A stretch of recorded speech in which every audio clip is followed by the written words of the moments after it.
오늘은 갈라디아서 6장 15절 말씀을 통해서 참된 반석이라는 제목으로 함께 하나님의 말씀을 살펴보도록 하겠습니다.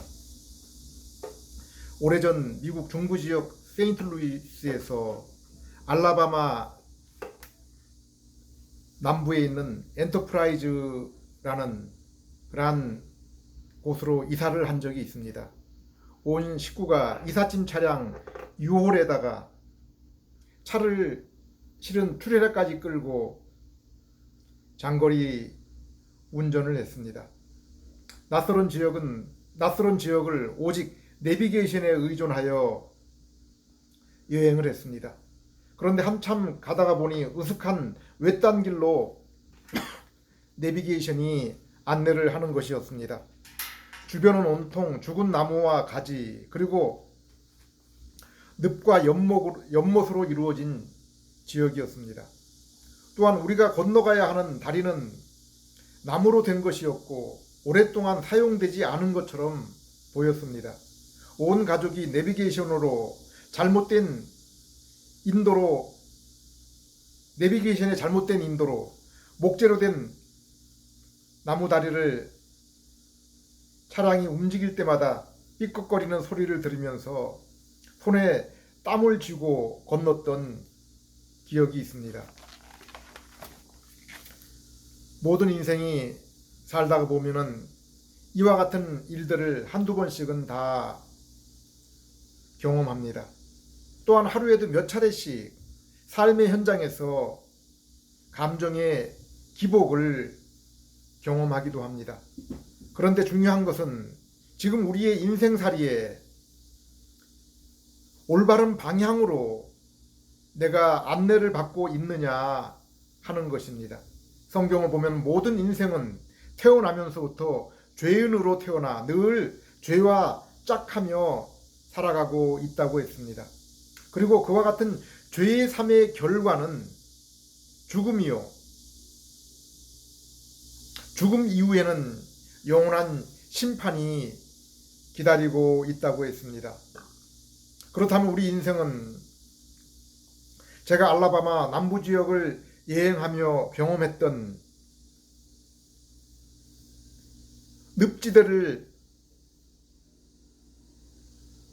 만나며 그 늪에 빠져 있는 것과 같다고도 볼 수 있습니다. 그리고 서서히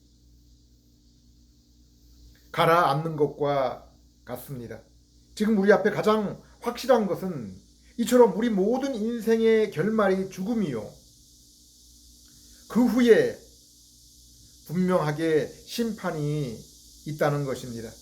이러한 것이 우리 모든 인생임에도 우리는 이러한 끝이 보이지 않는 수렁에 점점 빠져감을 알아차리지 못하고 잠시 동안의 육신의 쾌락, 눈에 보이는 즐거움과 안락함, 그리고 주위에 있는 사람과 비교하며 나의 조금 나은 형편을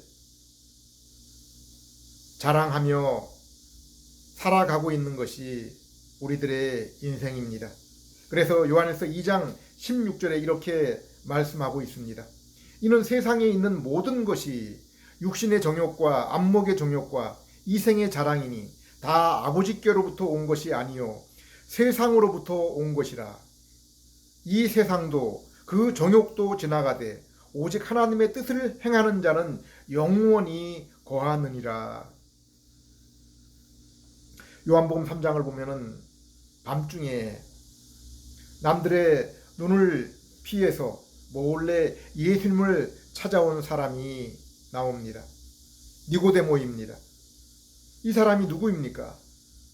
70명으로 구성된 공의회의 의원이었습니다.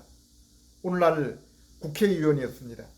그리고 성경을 잘 알고 철저하게 순종한 사람 가운데 하나인 바리새인이었습니다. 또한 예수님을 장사 지낼 때 많은 향품을 드린 것을 보면은 굉장히 부자인 것을 알 수 있습니다.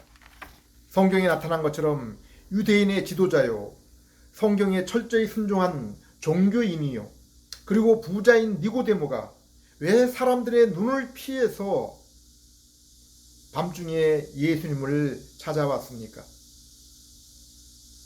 그는 세상적인 것을 풍족하게 가지고 또 사람들을 다스리는 위치에 있었고 종교적인 업적이 있음에도 그럼에도 그 영혼이 여전히 불안하였고 무언가 만족할 수 없는 상태에 있었던 것을 자신이 알았기 때문입니다. 왜 니고데모는 이스라엘 사회에서 가장 존경받을 만한 위치에 있으면서도 이처럼 여전히 만족하지 못하고 불안해했습니까? 그런 이러한 종교적인 외면과 세상적인 권위에도 불구하고 하나님 나라를 보지 못했기 때문입니다. 요한복음 3장 3절 예수께서 대답하여 이르시되 진실로 진실로 내게 이르노니 사람이 거듭나지 아니하면 하나님 나라를 볼 수 없느니라. 5절 예수께서 대답하시되 진실로 진실로 내게 이르노니 사람이 물과 성령으로 나지 아니하면 하나님 나라에 들어갈 수 없느니라. 그런데 누가복음 2장을 보면은 시므온과 안나라는 이 두 사람은 어린아이 예수님을 보자마자 한눈에 예수님이 메시아인 것을 알아보고 하나님을 찬양하는 모습이 나옵니다. 그런데 이 시므온의 특징에 대해서 누가복음 2장 25절에 성령이 그 위에 계시더라라고 했습니다. 하나님의 성령이 함께하고 있는 사람이었습니다. 요한복음 3장에는 니고데모가 나오는데 4장을 보면은 니고데모와는 완전히 비교가 될 수 있는 다른 한 여인이 예수님을 만나는 장면이 나옵니다. 이 여인은 이스라엘이 혐오하고 그 사회가 개처럼 여겼던 사마리아 사람입니다. 또한 사마리아 사람들조차도 조롱하고 무시했던 남편을 5이나 바꾸고 그리고 현재는 다른 남자와 지내는 창녀입니다. 이 여인도 사람들의 눈을 피해 뜨거운 대낮에 물을 기르기 위해서 우물에 왔다가 예수님을 만나게 됩니다. 자신의 삶의 허전함과 비참함을 경험하면서도 살아남기 위해서 할 수 없이 물을 길러야 했던 이 이름 모를 사마리아 여인에게 예수님이 말씀하십니다. 요한복음 4장 13절 14절 예수께서 대답하여 이르시되 이 물을 마시는 자마다 다시는 목마르려니와 내가 주는 물을 마시는 자는 영원히 목마르지 아니하리니 내가 주는 물은 그 속에서 영생하도록 솟아나는 샘물이 되리라. 이처럼 세상에 모든 것을 가진 사람이나 모든 것에 미천한 사람이나 누구든지 모든 인생에게 하나님과의 만남이 없으면 비참하고 불쌍할 수밖에 없고 모든 인생은 하나님을 만나고 하나님 나라를 볼 때까지는 그 영혼이 결코 만족하며 안식할 수가 없는 것입니다. 왜 그렇습니까? 인생이 바로 그렇게 지어졌기 때문입니다. 인생은 다른 모든 피조물과 달리 하나님의 모습으로 지어졌습니다. 그러므로 하나님과의 인격적인 만남이 이루어질 때까지는 자신의 인생의 존재의 의미를 모르며 그러므로 자신의 가치를 결코 다하지 못하는 것입니다. 그래서 바울도 갈라디아서 6장 15절에 이렇게 말씀하고 있습니다. 할례나 무할례가 아무것도 아니로되 오직 새로 지음을 받는 것만이 중요하니라. 할례가 무엇입니까? 아브라함의 후손으로 언약의 자녀라는 표시입니다. 아브라함이 하나님의 언약을 믿음으로 구원을 얻었습니다. 하나님을 만났습니다. 여기 할례는 신약 시대의 세례와 같은 것입니다. 오늘날 교회 시대에 예수님을 믿고 구원을 얻으면은 그 구원의 표시로 교회에서 세례 예식을 베풉니다. 할례 또한 아브라함을 따라 믿음으로 구원을 얻어 의롭게 된 후손이 받은 것입니다. 그런데 구약 성경을 보면은 할례 받은 모든 사람이 다 구원을 얻은 것이 아님을 알 수 있습니다. 아브라함의 아들이요 할례를 받았던 이스마엘은 그 가운데 속하지를 못했습니다. 에서도 마찬가지입니다. 하나님의 은혜로 애굽에서 구원을 받은 이스라엘은 어떻습니까? 그들도 모두 구원을 얻은 것은 아닙니다. 하나님은 출애굽 이스라엘에게 아브라함과 그들의 조상들에게 주신 언약을 통해서 구원을 약속하고 새 민족, 새 땅 가나안, 그리고 하나님의 복을 주시기로 했습니다. 그런데 출애굽한 모든 이스라엘이 이것을 다 받은 것은 아닙니다. 하나님은 이스라엘을 택하신 제사장 나라와 거룩한 민족으로 삼으시기 위해서 애굽에서 구출하여 내었고, 그리고 시내산에서 율법을 주셨습니다.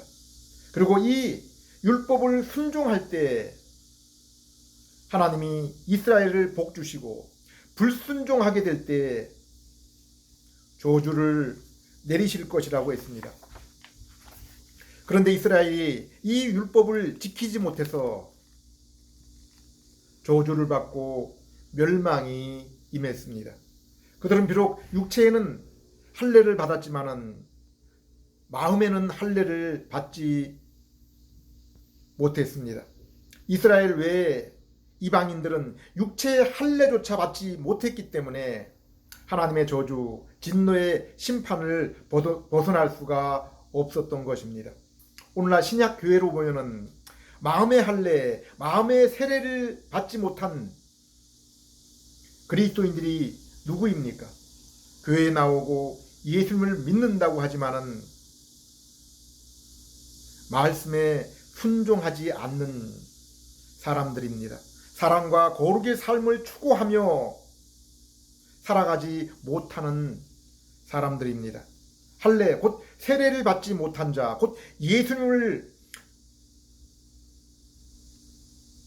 믿지 않는 자 또한 하나님의 진노에서 예외일 수 없습니다.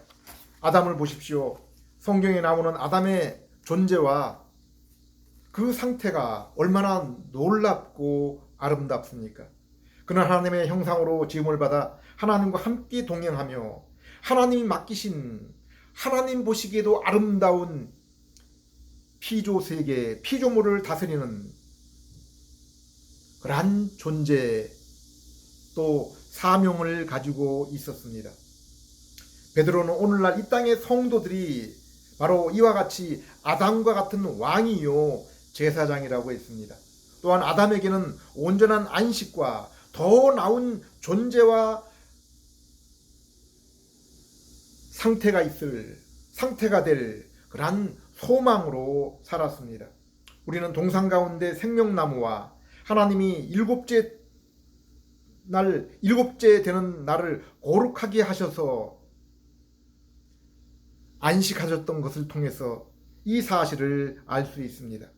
이렇게 아담은 인생으로서 사명과 분명한 소망 속에서 살아간 것입니다. 하나님은 선악과 열매 금지 명령을 통해서 아담에게 순종과 불순종의 율법을 주셨습니다. 그리고 아담은 하나님의 주권과 그리고 하나님이 주신 선악의 기준을 따라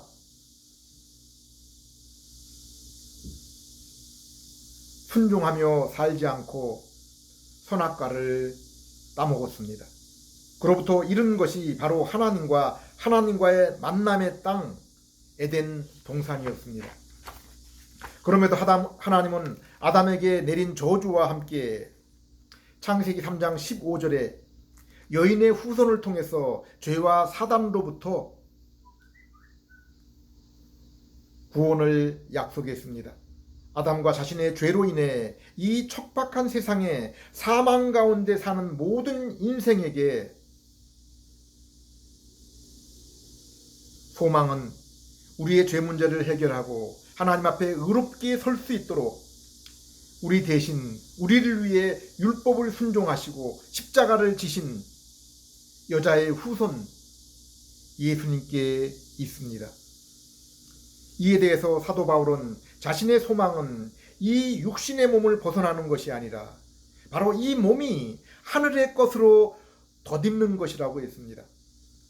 사람들은 하루의 일과 중에 잠이 가장 달콤한 것으로 여기고 또한 죽음 또한 인생 가운데 우리 일생 가운데 이와 같은 줄로 알고 있습니다.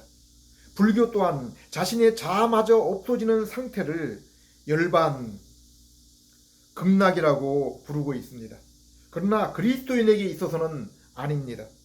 그리스도인이 바라는 것은 심지어 태초에 죄 없는 상태에서 에덴 동산에서 하나님과 동행하며 아름다운 피조 세계를 다스렸던 아담과 같은 그러한 상태도 아닙니다. 성도의 소망은 현재 보좌에 앉으신 예수님의 영광스러운 상태, 그리고 영광의 하나님과의 가장 거룩하고 온전한 만남과 교제를 영원토록 누리는 바로 이 소망입니다. 방금 전 니고데모의 사건에서도 언급한 것처럼 인생은 자신이 세상의 권세와 부를 얻고 비록 성경 지식으로 마음의 만족과 육체의 기쁨을 얻는다고 해도 결코 그것으로 참된 위로를 얻을 수 없는 것입니다. 그래서 예수님도 요한복음 14장에서 17장에 내가 너희에게 이 말을 하는 것은 너희가 참된 평강과 기쁨으로 충만하게 하려는 것이라고 했습니다. 내가 주는 것은 이 세상이 주는 것과 같지 않다고 했습니다. 바리새인이요 로마 시민권도 있었던 바울, 그리고 종교적인 열정과 사명으로 최선의 삶을 살았으며 스스로도 내가 율법으로는 흠이 없이 살았다고 고백했던 바울이 왜 예수님을 만나고 나서 이전에 자신의 인생에 유익했던 모든 것을 이제 버린다고 했습니까? 빌립보 3장 7절 8절 그러나 무엇이든지 내게 유익하던 것을 내가 그리스도를 위하여 다 해로 여길 뿐더러 또한 모든 것을 해로 여김은 내 주 그리스도를 아는 지식이 가장 고상하기 때문이라.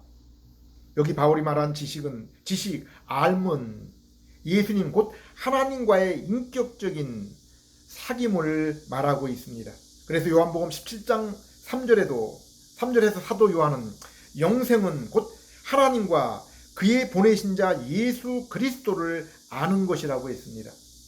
성도는 이처럼 이 땅에서 믿음으로 성부, 성자, 성령 하나님과 교제하는 자들이며 장차 영광스러운 몸의 상태에서 온전히 그 교제에 참석할 자들입니다. 요한일서 1장 4절에는 인생에게 참된 즐거움은 바로 이 교제에 참여하는 것이라고 했습니다. 그러므로 오거스틴도 참회록에서 오직 예수 그리스도에게 무릎을 꿇기 전에는 인생에게 참된 평강은 없다고 했습니다.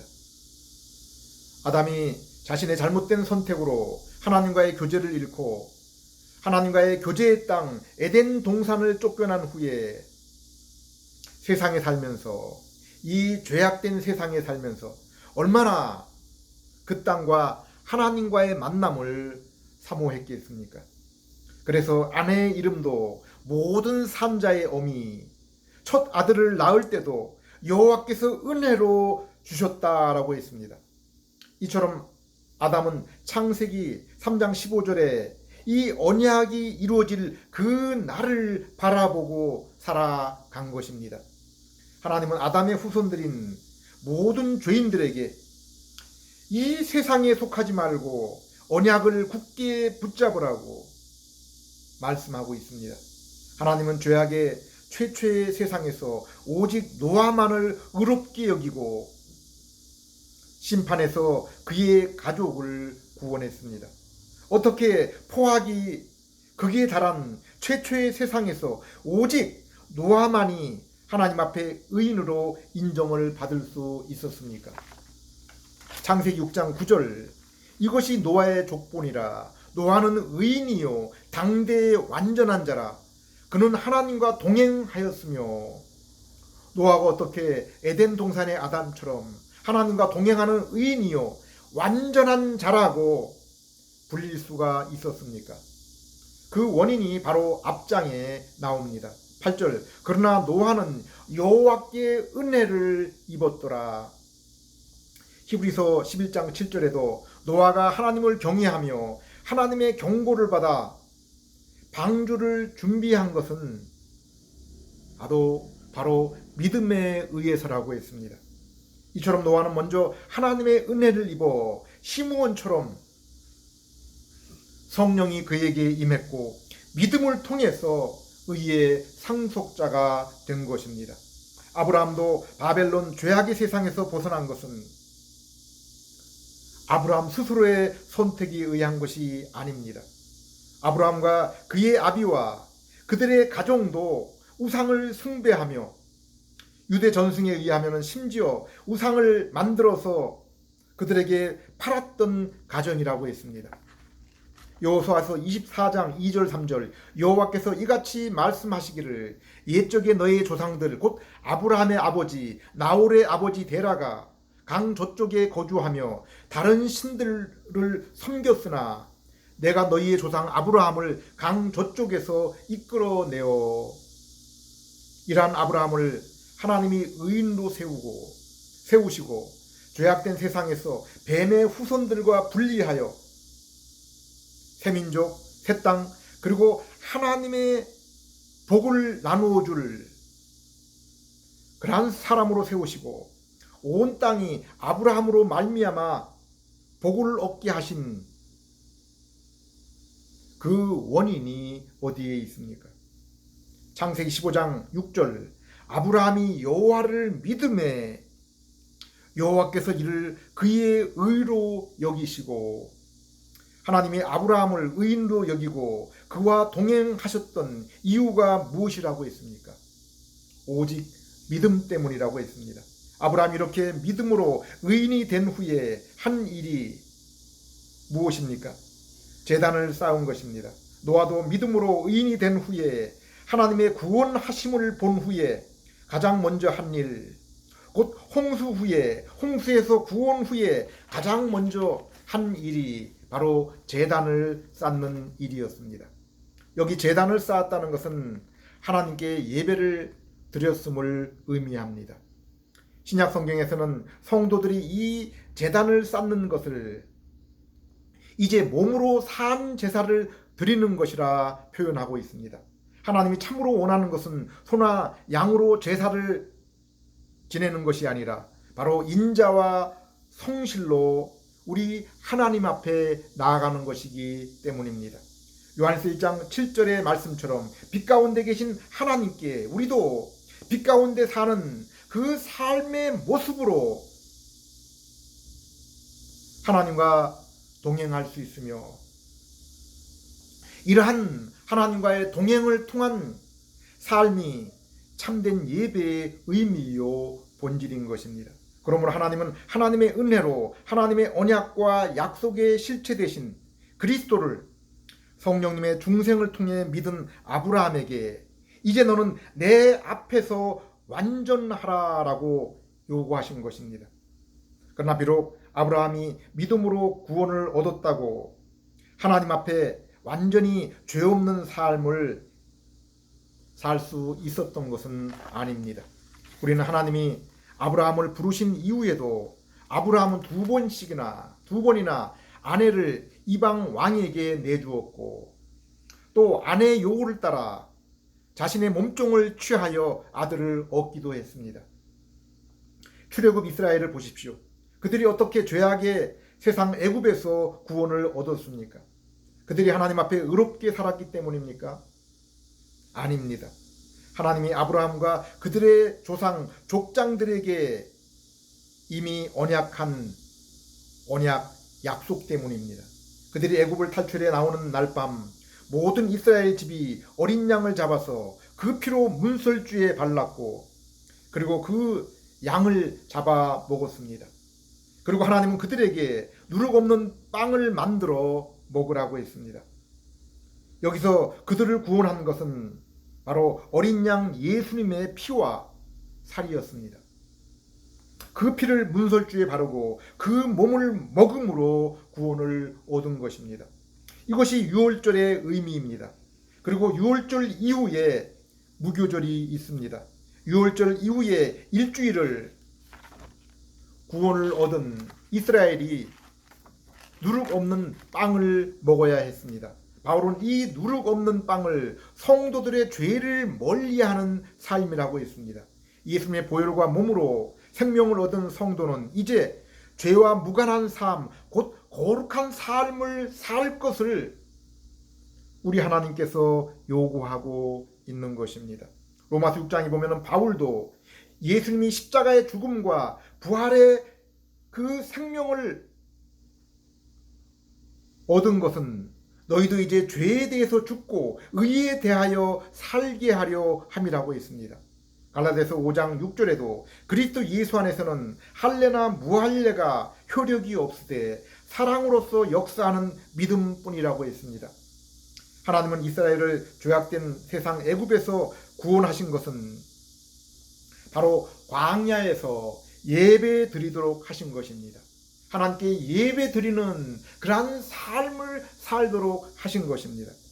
오늘 하나님이 왜 우리를 죄악된 세상에서 불러내어 죄 용서와 의롭게 여겨주심, 거룩하게 하심과 성령님이 거주하시는 성전으로 삼으시고 유업을 이을 아들로 삼으셨습니까? 하나님을 예배하도록 하기 위하심입니다. 곧 거룩한 삶으로 드리는 신령한 예배를 드리도록 하기 위함입니다. 요한복음 4장을 따르면 중생한 새 마음으로 진리 되신 예수님을 따르는 삶입니다. 에베소 2장 18절에는 예수 그리스도의 이름으로 성령님을 통해서 성부 하나님 앞에 나아가는 삶을 살기 위함입니다. 하나님은 출애굽 이스라엘에게 시내산에서 율법을 주신 목적도 이와 같습니다. 왜 그렇습니까? 히브리서 12장 14절에 아무도 거룩함이 없이는 우리 주님을 배울 수 없고 주님과 사귈 수 없기 때문이라고 했습니다. 그렇다면 출애굽 이스라엘이 시내산에서 주신 율법과 십계명을 이제 온전히 지킬 수가 있게 되었습니까? 아닙니다. 그 누구도 죄인으로 죄의 책임과 죄의 형벌을 지고 살아가며 죄로 인해 부패한 죄성을 가진 인간은 그것을 결코 지킬 수 없습니다. 그래서 율법과 함께 이스라엘에게 주신 것이 바로 제사 제도와 절기와 성막, 제사장과 같은 여러 가지 모형입니다. 성막을 보면은 성막들, 성소, 지성소로 구성이 되어 있습니다. 성막들은 세상이라고 볼 수 있습니다. 그곳에는 노수로 만든 제단, 물대야가 있습니다. 이것은 모든 인간이 비록 택하심을 입은 그 백성이라 할지라도 자신의 죄를 대신할 희생 제물이 필요하고 죄 시침이 필요한 것을 보여주고 있습니다.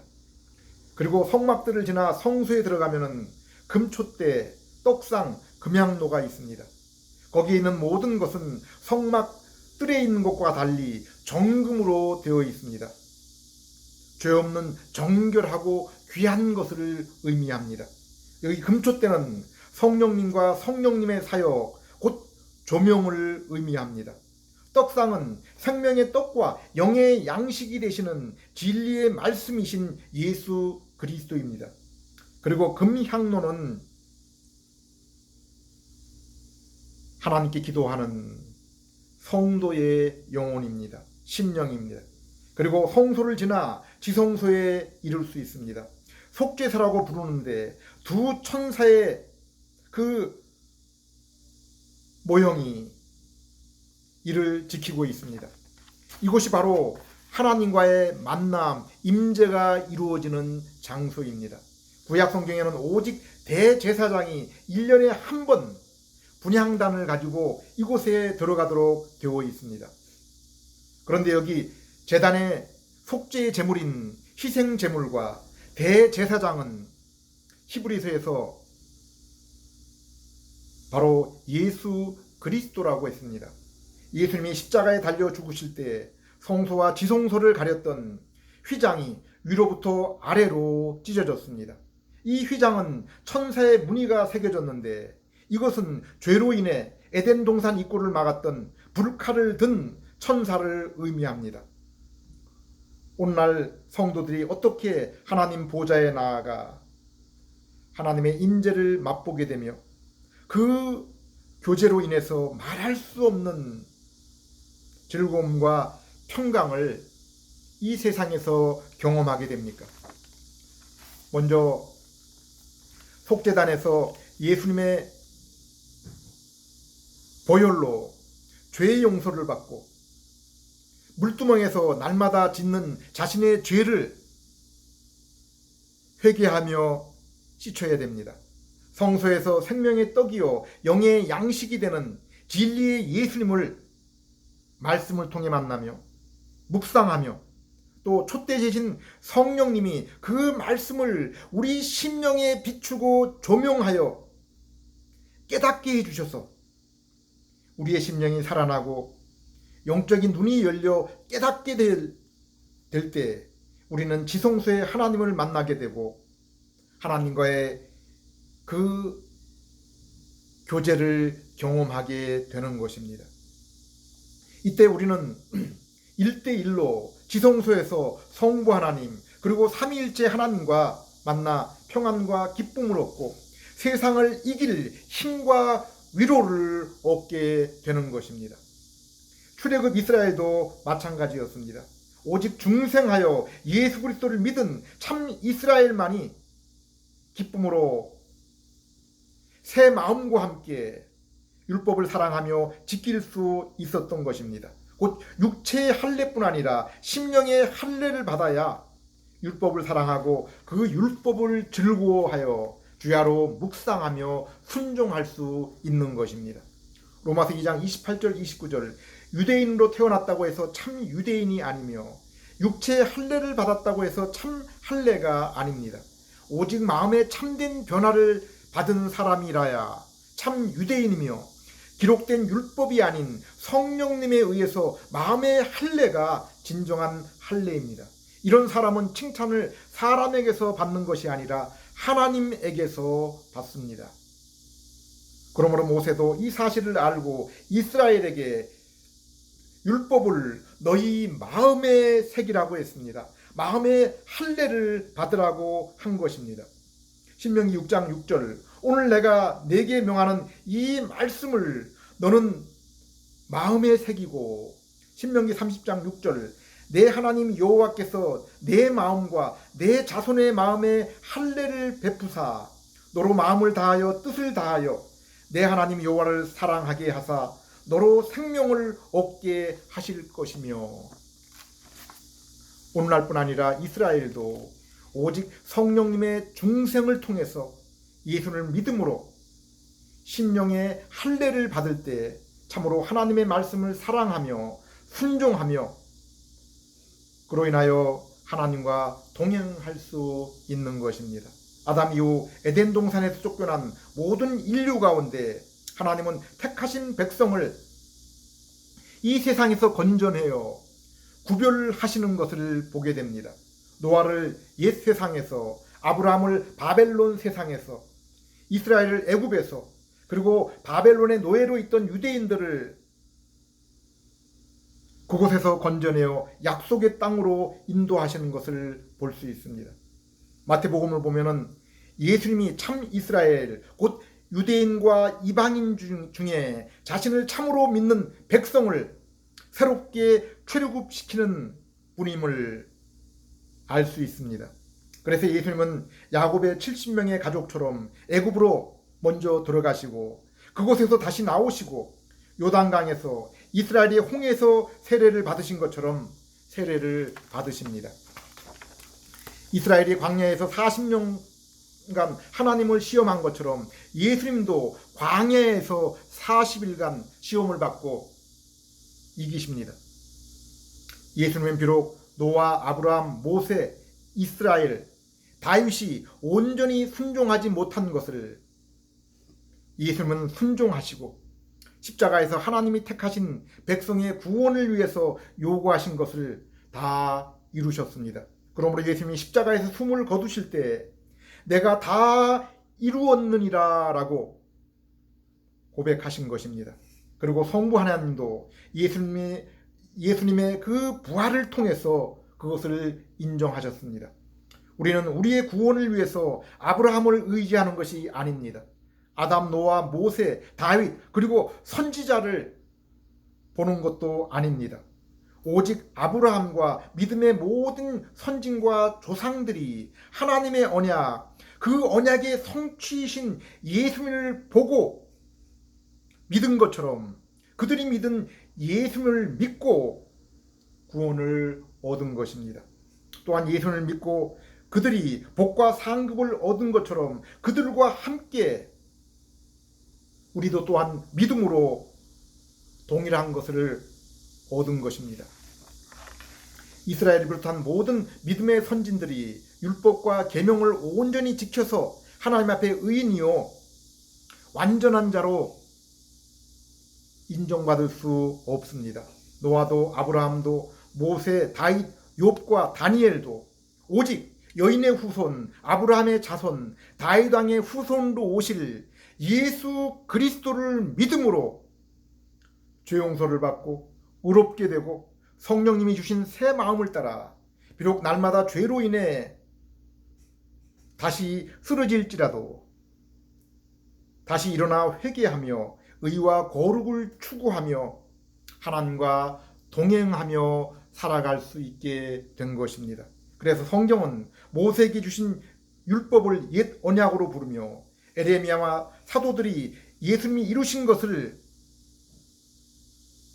옛 언약에 비교해서 새 언약으로 부른 것입니다. 예수님도 스스로 누가복음 22장에 이 피는 내가 너희를 위해 흘리는 새 언약의 피라고 했습니다. 또한 새 포도주는 새 부대에 담으라고 했습니다. 이제 모형과 그림자로 희미하게 보이셨던 하나님의 언약이 예수님의 오심과 십자가로 인해서 성취되었고 완전하게 된 것입니다.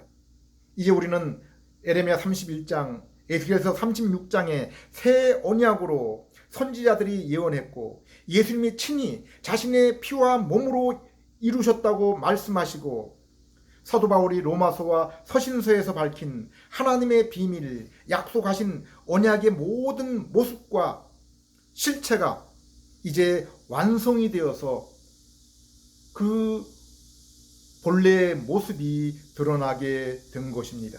그래서 바울은 에베소 3장에서 내가 기록한 것을 읽으면은 너희도 하나님이 우리를 위해 감추어 놓으셨던 비밀, 보화를 발견하게 될 것이라고 했습니다. 에베소 3장 3절 4절 곧 계시로 내게 비밀을 알게 하신 것은 내가 먼저 간단히 기록함과 같으니 그것을 읽으면은 내가 그리스도의 비밀을 깨달은 것을 너희도 알 수 있으리라. 골로새 2장 3절 예수 그리스도 안에는 지혜와 지식의 모든 보화가 감추어져 있느니라. 2절 하나님의 비밀인 그리스도를 깨닫게 하려 함이니. 예수님의 마태복음 13절에서 천국의 비밀을 밭에 감추인 보화, 진주 장사가 찾는 값진 진주라고 했습니다. 그래서 이것을 발견한 자는 자신의 모든 것을 팔아서 그것을 캐고 산다고 했습니다. 에베소 1장 3절에 하나님이 그의 백성에게 주신 하늘에 속한 모든 신령한 복이 무엇입니까? 성경이 약속합니까? 하나님이 우리의 하나님, 우리는 그분의 백성이 되는 복, 하나님과 친교를 이루는 신령한 관계의 복, 인격인 교제의 복을 말하고 있습니다. 로마서 8장 29절 30절 하나님이 미리 아신 자들을 또한 그 아들의 형상을 본받게 하기 위하여 미리 정하셨으니 이는 그로 많은 형제 중에서 맏아들이 되게 하려 하심이라. 또 미리 정하신 그들을 부르시고 부르신 그들을 또한 의롭다 하시고 의롭다 하신 그들을 또한 영화롭게 하셨느니라. 하나님은 창세전에 그의 백성을 택하시고 죄를 용서하시고 의롭게 여기셔서 우리 하나님과 교제하게 하시고 또한 천국에서 예수님과 똑같은 모습으로 영원토록 우리 하나님과 동행하도록 하셨습니다. 이렇게 우리를 부르시고 믿음으로 구원하신 이유가 우리가 이 땅에서 어떻게 살도록 무엇을 하면서 살도록 하기 위해서라고 했습니까? 바로 그 아들의 모습을 본받게 하기 위해서라고 했습니다. 왜 우리가 이 땅에서 예수님처럼 의롭고 거룩한 사랑의 삶의 모습으로 살아야 됩니까? 요한일서 1장 6절 말씀처럼 우리가 거룩한 빛의 자녀로 살아야 이 땅에서 하나님의 얼굴을 보며 하나님의 나라를 이루며 하나님과 교제를 통해서 동행할 수 있기 때문이며 그 동행으로 인해 하나님이 주시는 참 기쁨과 평안을 맛보고 하나님께 찬양과 영광을 돌릴 수 있기 때문입니다. 주님 가르치신 기도에 나오는 성도의 첫 번째 강구가 무엇입니까? 바로 거룩입니다. 그런데 안타까운 것은 오늘날 성도의 모습 가운데, 성도가 추구하는 것 가운데, 설교자의 설교 가운데 이 모습과 이 내용이 나타나지 않고 있는 것입니다. 창세기 1장 28절에 하나님이 그 백성이 요구한 사명은 오늘날도 여전히 유효합니다. 마태복음 28장 19절 20절에 예수님도 그 사명을 언급하셨습니다. 땅끝까지 주님의 백성, 주님의 진리가 가득하여 우리 하나님을 찬양하도록 하는 것입니다. 그런데 우리가 복음을 듣고 중생하여 새 마음, 새 모습이 드러나지 않는데 어떻게 우리가 이 땅에 하나님 나라를 이룰 수 있으며 어두움 가운데 빛이 될 수 있습니까? 서두에 언급한 것처럼 우리 모두는 죄악의 늪에서 서서히 가라앉는 하나님의 진노를 받을 존재들입니다. 누가 우리를 늪에서 건져낼 반석이십니까? 언약의 성취 그리고 실체, 새 언약의 중보자이신 예수님을 믿어 우리의 인생을 든든하고 영원한 반석 위에 세우고 그로 인해 예수님 주시는 우리 하나님께서 주시는 평안과 기쁨 가운데 이 하나님의 비밀을 새로운 언약을 증거하는 그러한 여러분 되시기를 기도드립니다. 기도하겠습니다. 하나님 아버지, 아름다운 피조 세계를 주시고 그리고 저희가 하나님과 동행할 수 있도록 하나님의 형상을 베풀어 주신 주님, 이 귀한 은혜로 인해서 하나님을 찬양하기보다 도리어 스스로